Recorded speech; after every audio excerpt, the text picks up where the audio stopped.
I grew up around Lumberton, North Carolina, near Lumber Bridge. That's where all the Indians moved to. And the Ku Klux Klans moved over around by Marietta next to Myrtle Beach. So I had a choice. I was like, Ku Klux or Indians. I tried to stay in the middle of the two. But I prefer dealing with the Indians on Lumber Bridge side where all the turkeys and chickens all over the world is shipped from there all over the world. And I got along with the Ku Klux Klans and the Indians. I was no sir, yes ma'am, this and that, whatever they said, because it was true about the Indian would cut your hair, shoot you with arrows, or the Ku Klux Klans would put you on a cross and burn you. This was true. I seen them do people like that and leave them in the tree. And the buzzers and stuff, excuse me, the buzzers and stuff would get my mama said, always be home, son, before dark. And sometime I'd be playing a little basketball too much with the fellas over in Marietta, which is 15, 30 miles from my house, and I had to walk through the swamps down near P Ridge River that ran through there, and it get crazy down there, man.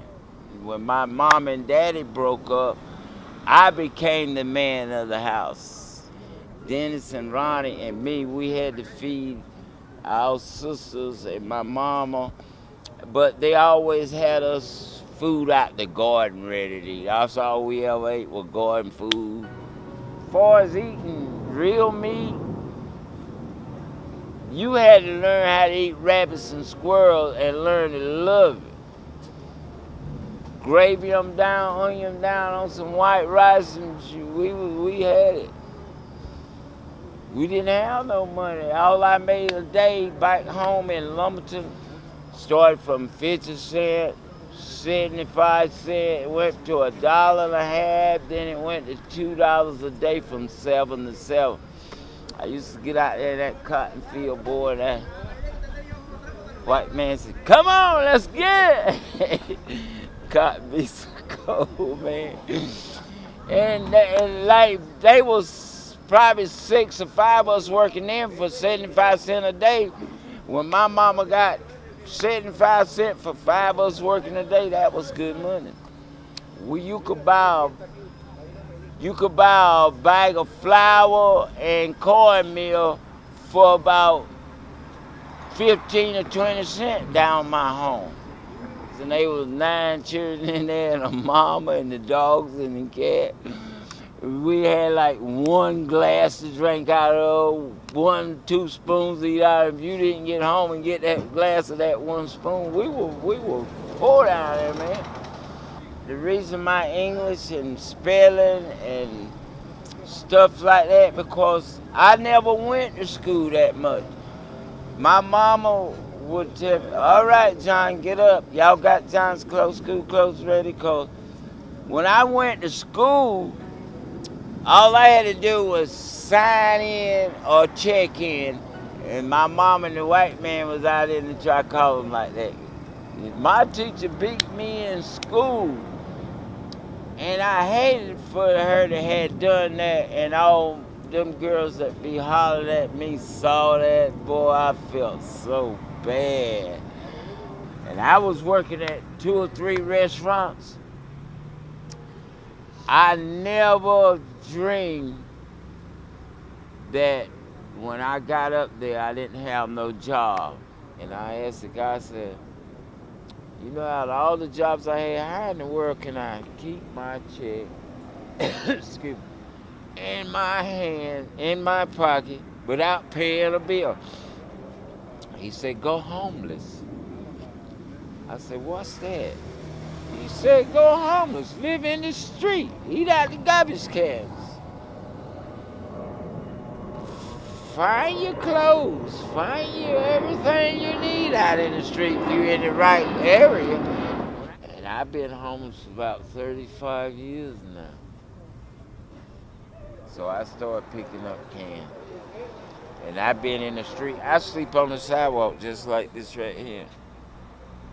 When it rains, the water come up to here like this and come on over and hit the fence. And you got to sit up all night or stand up or whatever you want to do. It's homeless life is really rough. Any pairs of shoes I find, I could sell them to that old woman, yeah, or I can sell them to any Haitians in Overtown, $1 a piece, like I just sold her 12 pair just then. And my big sack of cans bought $6. Okay, the first thing I'm gonna do, I'm gonna take that money. I'm gonna buy me at least 4 beers and buy me a bag of ice.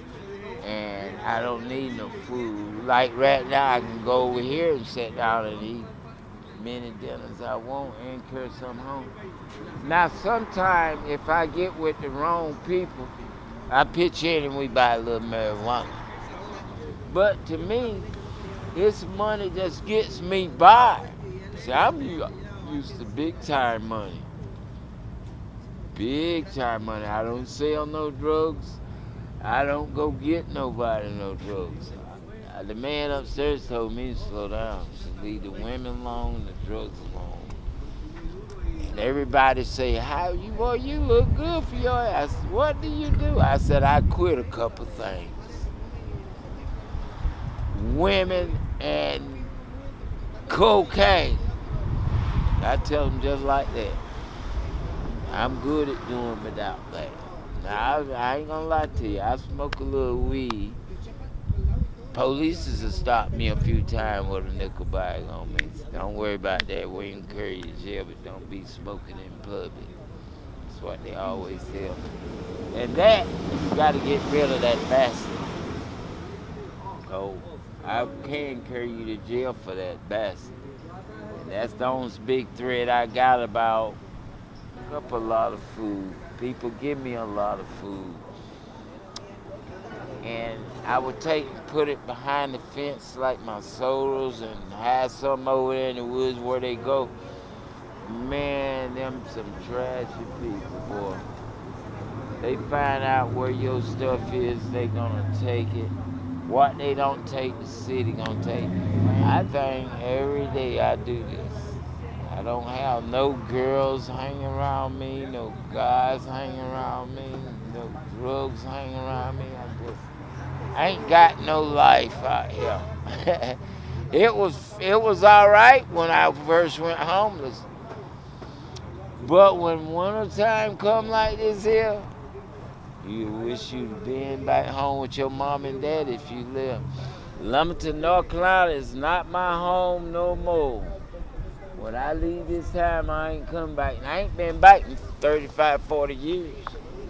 But see, the poor life I had back home, making 75 cents a day, and then after I left from down there and got all these jobs, got good credibility on my job stand there.